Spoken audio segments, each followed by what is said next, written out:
Hi, I'm Annie Botticelli, and welcome to my May 2020 horoscope report for you.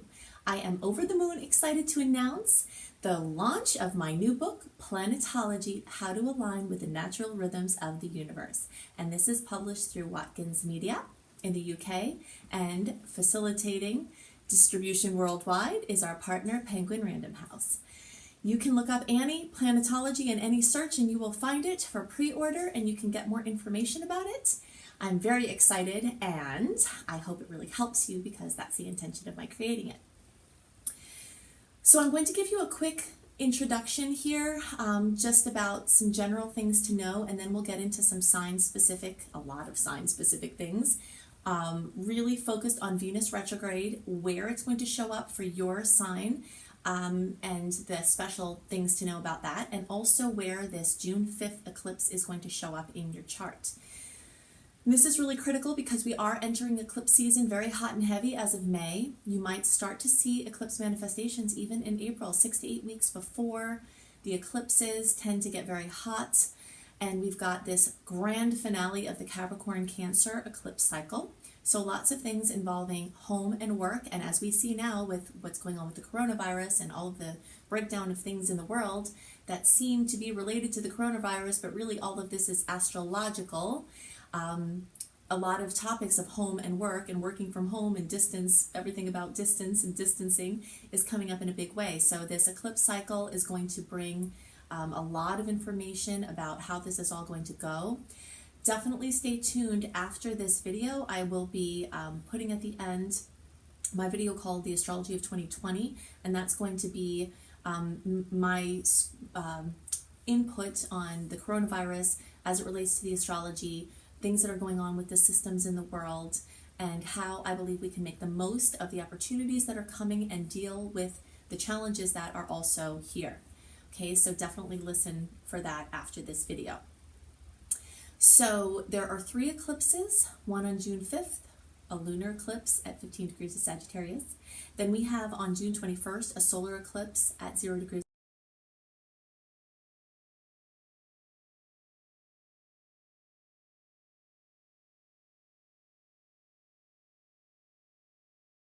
And then we have on July 5th, a lunar eclipse at 13 degrees of Capricorn. Okay, so in the May report, I'm going to show you where this June eclipse is happening. In the June report, I'm going to talk about the locations of the 2nd June eclipse, where that is going to be for you. And in the July report, I'll talk about the location of the July eclipse. Okay, so between 3 horoscopes, we'll cover all of the energies, how that's going to look for you. Venus retrograde is very, very major right now because we are actually in it May 13th through June 25th. Venus, the ruler of love and relationships, money and finances, and beauty and self-esteem and design projects and artistic expression. Major rulership of the domains of Venus are coming up in a big way. And I have created lots of resources for you, including a Venus retrograde blog that you can find if you just search for Annie Botticelli Venus retrograde. You'll find all of these resources that I have. And in these May videos, I am going to show you in the chart where that is for you. I've had a lot of requests to go back to the format where I show you the charts and show you more specific detail for the early, middle, and late degree placements, what certain things look like. From the last eclipse cycle, I had some terrible endings that happened then that I had to work with, so I wasn't able to put the extra time in with doing the charts, but now in this month I'm bringing them back. So definitely please let me know if you want me to keep doing that, because I do listen to your feedback. I listen to nice feedback. If people are mean, I don't listen to them.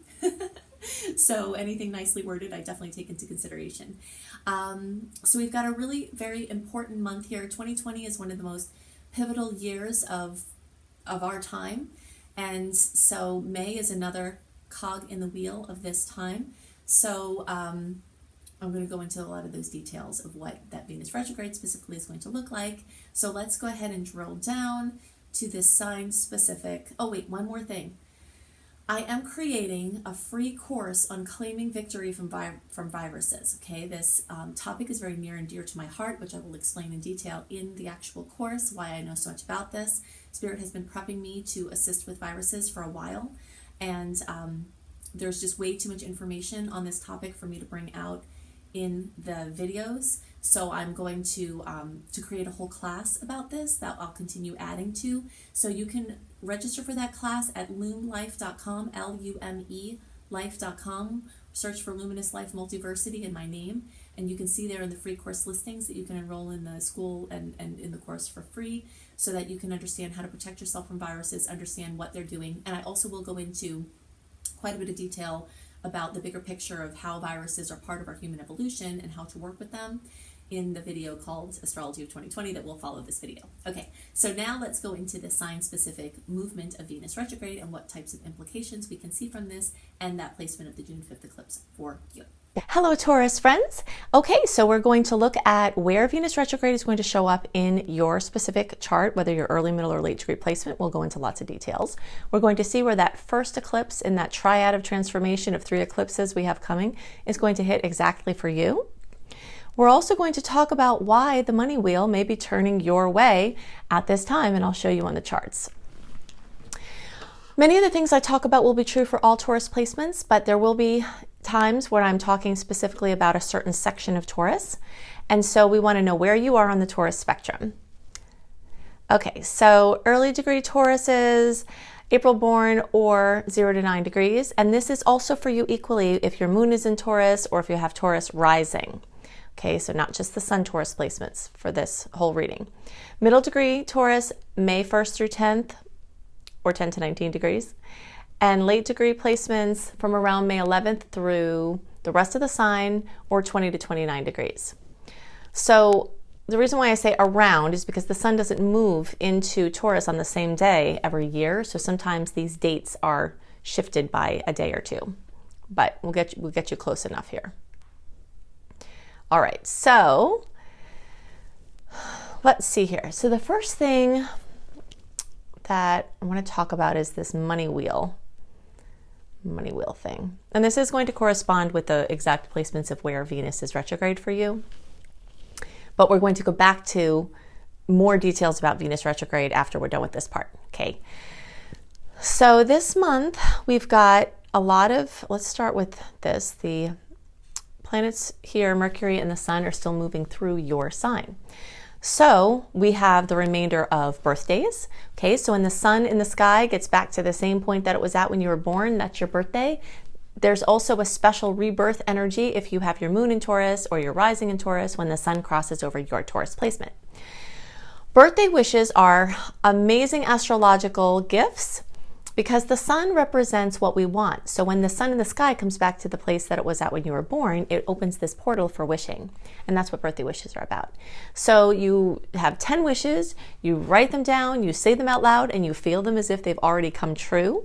If you want to have more information on how to use birthdays and other astrological power periods for wishing and manifesting, then search for Making Wishes Come True Annie, and you'll see my video on the topic, and that can help you enhance using these power periods. But in any case, it's a very exciting time when the sun is moving through our own sign because it lights up everything in your world. It gives you a clean slate, a 12-month clean slate, and you have Mercury moving through your sign as well. So when Mercury moves through the sign, it can make us extra busy, where we've got a lot of moving around. I hope that means that everybody's out of quarantine and can actually physically move around and run errands and do things like that. But if that's not the case, then there will be a lot of busyness, a lot of activity, a lot of communication, a lot of interacting with people, even if it is virtual. And just, this is an extra busy time of the year because of the types of movement that we have with all the Gemini placements. And also because the planets moving through your sign will make you extra focused on your work and extra productive. When Mercury moves through your sign, it can also bring important news. So there's lots of different levels of how news might be coming in.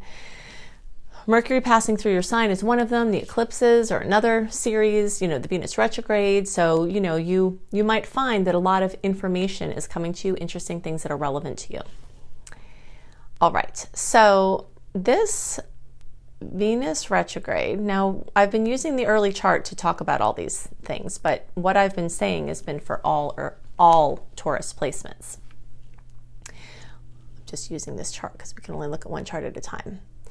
All right, so let's give a little refresher about what Venus retrograde is about, because it will lay the groundwork for when we look deeper at where this is going to be. And I was going to start to talk about the money discussion before we did the Venus retrograde info, but I think I'm going to wait until after we get into the charts.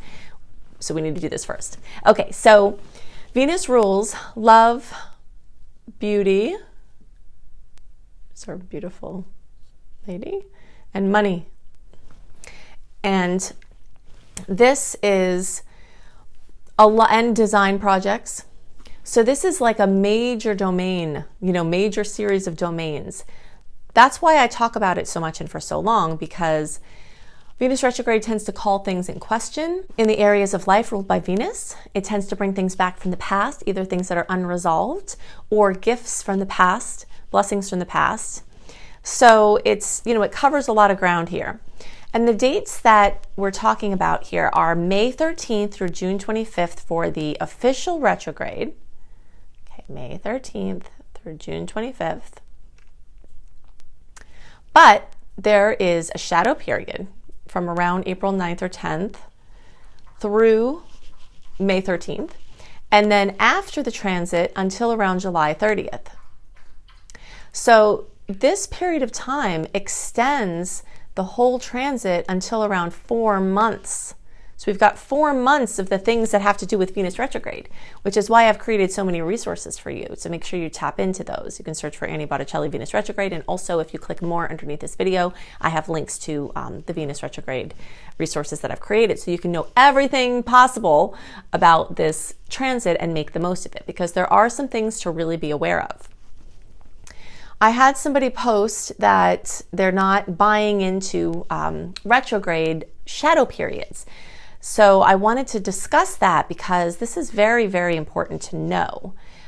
I might be the only person talking about the shadow periods in the Personal Planet Retrogrades. And there are reasons for that. Or so I hear, that's what people tell me, so I'm the only one talking about this. So I might be the only one talking about it, but it doesn't mean that I created it. What it's actually it's a mathematical calculation based on the degree of the planet at the day it goes retrograde and the degree of the planet at the day it goes direct. And so the calculation is made from those degrees. So people who know how to do that, they can calculate it and then figure out the days that are the shadow periods. So these shadow periods are like when you want to boil water, okay? When you turn the heat on, it doesn't all of a sudden 1 second and now it's boiling. It starts to get bubbles and heat up and heat up and heat up, and then it's boiling. So if we call the Venus retrograde the boiling time, then the pre-shadow transit is the bubbling until things start to get really wild, right? So it's like every day there's more bubbles, just as every minute that passes there's more bubbles in the water. Then when you take it off the heat or turn the heat down, it takes a little while before all the bubbles go down, and then it's not hot anymore. And that's the shadow period afterwards, okay? So if you just kind of imagine that, there's not this line of delineation. May 13th, Venus retrograde, not a day before. June 25th, okay, now it's, it's no longer. So it's important to understand these because the implications, the guidelines, the manifestations all take place over that extended period of time, okay? So now we understand that. We can look to see where. Now this is for the early degree placement. So it's going to be retrograde from 21 degrees back to 5 degrees. So that's going to be in the second house. Some of you later in the early degree spectrum can have some whispers into the first house. We'll talk about what this means, but we want to get everyone on the map here. All right, so second house is a money house. All right, so this is one of the things that I'm talking about with the money wheel. Well, while we're on the money topic, I may as well show you. Look at this loaded 10th house. That's a house of work and career and jobs and employment and money that could come to you through your parents or your father figures or something like that. So that's why, it just increases the odds of this money wheel turning your way. All right, so I wanted to just give you a visual on that. All right, so now for the middle degree placements, get that over there, this over here. Venus is going to be retrograde in the second house, that's the money house, and also it will go retrograde back into the first house. So it will split the transit to depending on your exact placement. It might be a little bit more in the second or the first, but it's going to cover both of those areas. And then, and we see here with Saturn has been moving through Capricorn. So now as it moves into Aquarius, it's starting to wake up and influence that 10th house. Now, many of the middle degree placements won't actually have Saturn officially go into the 10th house. It's a little bit hard. It's a little bit hard to see in this chart. It kind of looks like it is definitely in there. But the whispers of it, the influence of it, the themes are all going to be coming in for all Taurus placements. So even though you all in the middle and late degree don't have these planets in the 10th house, you do have this energy, okay? So for every Taurus placement, there's this influence in the second house, there's this influence in the 10th house, and this is where that money wheel might have some real relevance. All right, so let's look at the late degree. And so for you all, your primary Venus retrograde is going to take place in the first house, but you may have whispers here in the second house. And still, this energy of money and money wheel, you've got the North Node, which is your area of highest expression, transiting in the house of money. You've got Mars moving here. You've got Ceres, the star goddess, who's about sustenance and nurturing and giving all of the things that you need, also on a material level. Ceres is an earth goddess, so she also has some dominion in the actual material manifestations. So regardless of where your Taurus placement is, you have activity in the 10th house and you have activity in the second house. It's just different placements depending on where you are in the spectrum. Okay, so now let's talk about what Venus retrograde means in these areas. All right, so let's get our little grid out. Early and middle, very strong second house. We'll put little whispers for the late degree placements. Then middle and late degree placements, we've got the first house with some little whispers for the early degree placements. And we talked about how Venus is in the money house. Well, Venus is already ruling money. So everyone in the zodiac is going to be having money topics come up. Either you're questioning your money, your income gets put in question, you're evaluating your finances, money comes back from the past, opportunities to make money come back from the past. Things that people owed you financially can come in. That Venus retrograde can bring that back in. Clients from the past can show up in a big way and buy a bunch of stuff. You can get a job back or have a previous employer help you to get a job. Things like that. Now that's everybody in the zodiac, but the early and middle degree Tauruses especially, you've got this extra energy of Venus, because when Venus is in the house that it rules the second house and it rules the seventh house, but the second house is the money house. So it's like you've got all of those things that everyone else has, but then also some extra focus, okay? So it's very unlikely that there's going to be stones left unturned in the money sectors for Tauruses this month. And that's for better and worse, But I always look at it like if there's something challenging that comes up financially, it usually shows some weak links in your financial picture that can allow you to plan better for the future. So if you frame it in a positive way, it can actually be quite positive. So when Venus goes retrograde in the first house, this has a lot to do with your image, what you call yourself, like your hair, your clothing. And again, Venus rules these things as well, but in the first house, it's like very, very particular to you, your style, what you're presenting to the world. And it makes the manifestations of Venus retrograde that have to do with people questioning all of that come up in a bigger way for people with it also in that house. So middle and late degree placements especially. While people will very much want to buy new clothes and do different things with their hair and their body and things like that at this time, in general from the Venus retrograde transit, and especially because of the first grade transit or the first house transit, there are some guidelines to follow. All right, these guidelines I'm about to give you are really true for anything in beauty, money, love, design. If you want to do something that's low stakes, something that is easy to fix or change, or short term, then you kind of have a hall pass, you know? You don't have to worry about the transit. If you want to just buy a dress, it's not that much money, you know, if you buy some new shoes, it's not that much money, you won't miss the money if you turn out to not like them, then you can buy away. But sometimes people will feel like they want to get really radical about things involving their appearance, their image. And this image, by the way, also includes what you call yourself. So like, let's say you're a woodworker as a hobby, but you're an accountant, but you don't like to be known as an accountant. Maybe you don't want to be known as an accountant. You want to be known as a woodworker. So like starting to do things where people start to reframe how they see you. This is all how people see you.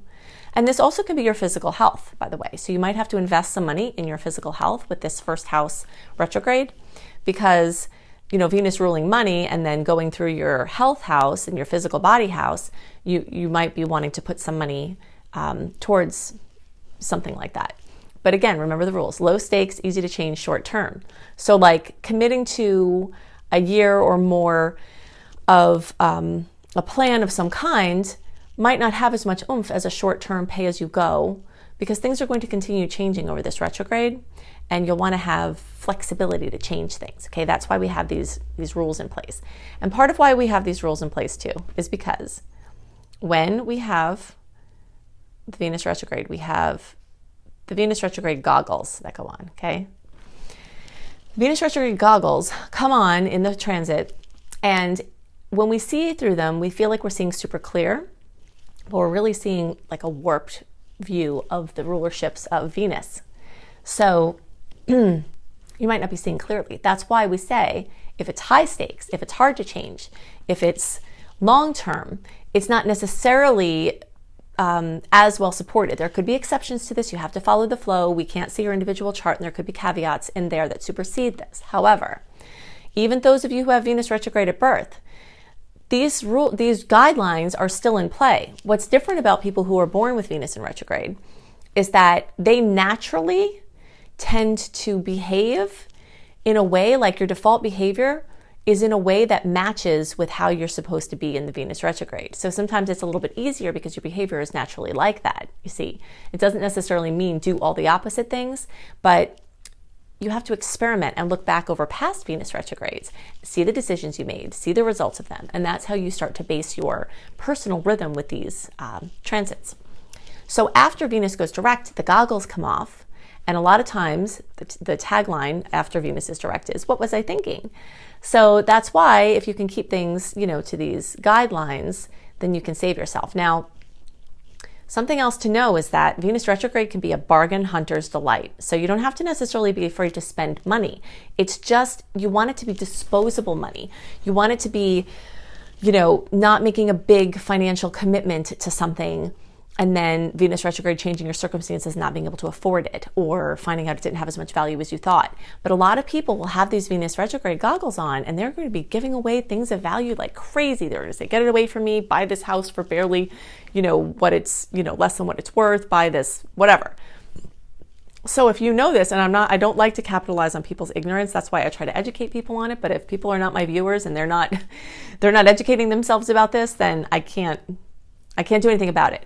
But you will know that you might find a really good deal. And if you're in a position to afford it, that could, you know, happen. And the same thing goes with the clothing or different kinds of things. So if you get a good deal on a whole bunch of clothes, if you don't like them when Venus goes direct, it doesn't matter because it was low stakes, because you see what I'm saying? So I'm trying to teach you how to fish instead of just giving you the fish. All right. So the next thing that I want to talk about has to do with the eclipse cycle. All right, so here's an eclipse cycle. Eclipses happen about every 6 months, over a couple of years, 1.5, a little over 2 years. So this is an eclipse cycle, and these are the hot spots of the 6 months where the eclipses actually happen. So anything that the eclipses are going to bring as far as storylines, and this is the Sagittarius Gemini storyline. So usually in the videos in the past, I had talked about every possible outcome that I have seen from doing thousands of chart readings over 20 years. I used to list all of those things, but it would put a lot of pressure on the horoscope. So what I'm doing now is I've made a whole 12 sign eclipse series, 12 sign and house eclipse series on my homepage, anniehelpsyouTV.com, or you can just search for Annie Botticelli YouTube on the homepage. So I suggest that all of you watch the one for eclipse in Sagittarius or ninth house, okay? Because that's going to talk about this, the eclipse series that's occurring is going to talk about this lunar eclipse in Sagittarius that is June 5th. And the reason we're talking about it now is because eclipses tend to, okay, this back to our boiling pot analogy that we talked about with the retrogrades, how it's like getting up to a boil and then it kind of goes down. There's like this range of where things are hotter. That's the same thing for eclipses. So we've got this whole time of the multiple years of an eclipse cycle, that things that can happen along those themes, both for the sign polarity, Sag, Gemini, and the house placement, which we're going to talk about next. I'll show you in the chart where it is for Tauruses. But it can happen anywhere along, but it's more manifestations of the eclipses are more likely to happen in this 4 to 6 and sometimes even 8-week period right before and after the eclipses. All right, so these are the eclipse hotspots. And so May is 4 or less weeks out from this June 5th eclipse. So really in April, as I did mention the April reports, you can start to see news from this eclipse and even from the other ones brewing undercover and then, and then likely getting hot at this time. And the Cancer Capricorn polarity that's ending is going to end this cycle over the last 2 years. It's going to be very, very big. And a lot of people with their homes and their work, a lot of things are in flux, especially with the additional components of the system breakdowns and systems breaking down and the coronavirus, etc. So you'll get more news and information as far as jobs and work and housing and things like that with this final ending of this eclipse cycle. And then the Sag Gemini will bring in. And of course, Sag and Gemini have to do with sharing information, learning, taking in information, putting out information, distance learning, distance working. A lot of the themes that have been brought up by what's happening in the other astrology is also part of this new eclipse cycle that's going to be developing over time. Okay, so now let's look to see where 15 degrees of Sagittarius is going to be for each of the Taurus placements. We'll start with early degree placements. All right, so that's going to be here in the 8th house. I'm just going to give you a very brief description of what that looks like because as I've told you, what we want the early degree placements to do are to look for the eclipse in 8th house or Scorpio. Okay, because Scorpio rules the 8th house, so it's synonymous. Okay, so make sure you look at my eclipse in 8th house or Scorpio to get a very full detail of all the ways I've seen this manifest. Lunar eclipses tend to bring very powerful endings. Sometimes they're culminations of like something you've been working on and it gets to the end and it's like it's an end you wanted, it's an end you were shooting for, and something can manifest that you wanted. Sometimes it can be an unwelcome ending. And when that happens, usually the endings are non-negotiable. The kind of endings that come, usually we don't have any say in them. So you'll want to understand this early degree placements, 8th house. So everyone's going to look at the eclipse in Sagittarius, 9th house, and then early and middle are going to look at the 8th house because for you all, as usual, you're kind of split in the middle. The influence for this eclipse for middle degree placements is going to be 7th and 8th house. Wherever it hits for you is going to be close enough to the line of the other house that it could be in both places. And these are both partnership houses. So for the early and middle degree placements and even the late degree placements, endings and beginnings of new relationships or endings of chapters within relationships are going to be the main theme. All right, and then we can look at this late degree placement. And for most of you, that is just going to be in the 7th house. But those of you who are a little bit earlier in the late degree designation, you might have it close to the 8th house there as well. All right, so then middle and late degree friends, you're going to look up the eclipse in Libra or 7th house video on my homepage. And you'll see, I've summarized it, said partnerships, relationships. Okay, if you're satisfied with that, you can go on. But if you want more detail, it's more complicated than it sounds. And there's more reach within that realm than I'm telling at this time. Okay, so hopefully the money wheel will turn your way. Money will come back from the past, I hope, for you, with these menagerie of players in the houses that could lead to that. We've got this very powerful Venus retrograde, long ongoing transit, and I've got tons of resources for you on that. And then we've got the eclipse pieces coming in, and I will go over the where the June 21st eclipse is going to be for Taurus in the June report, and I'll talk about where the July eclipse is going to be in the July report. But since I always do those a month early, you know, you'll have them in plenty of time to understand what's going on. Okay, so definitely look in the notes below this video. If you click the little arrow that says more underneath the video, it will reveal written notes. In those notes, I have the links to my Venus retrograde video. I have the links to the blogs for Venus retrograde through the signs and houses. And I also have the link to loomlife.com, which is where you can register for that free class on claiming victory from viruses. And you can also see my other resources, including my course, Becoming a Professional Astrologer. Astrology is always important, but in these times of what the types of things that are going on now, understanding astrology in a different way can be very, very helpful to our own individual peace and process, and for helping others. So if you want to learn to do that, you can check that out at loomlife.com as well, LUME life.com. And you can see more blogs at anniehelpsyou.com. I have lots and lots of blogs. And at cozybysweetstarlight.com, you can, again, this link will be in the notes underneath as well. You can find written horoscopes by me and astrology kissed blogs, how to use astrology in your day-to-day in wonderful ways. Most of the resources that I create for you are free, so make sure that you tap into those. I only have a very small amount of paid services compared to my free resources, and those are for people who want to go deeper into my teachings and my work. But otherwise, just know that there's so much for you. Just explore the websites that I'm sending you to. So I hope you have a wonderful month. I hope that you can stay positive and make the most of the opportunities that are coming to us through these transits, the big ones and the small ones. You know, Venus retrograde is actually a big one, but it's kind of dwarfed in some ways underneath the titans of the zodiac clashing in these Capricorn placements. But it still is going to have Venus retrograde, even though it's, you know, on this different level than these big guys. It's really going to have a lot of effect on your day-to-day experience during this month and beyond. So I do hope you have the best month possible, and I'll see you soon. Bye.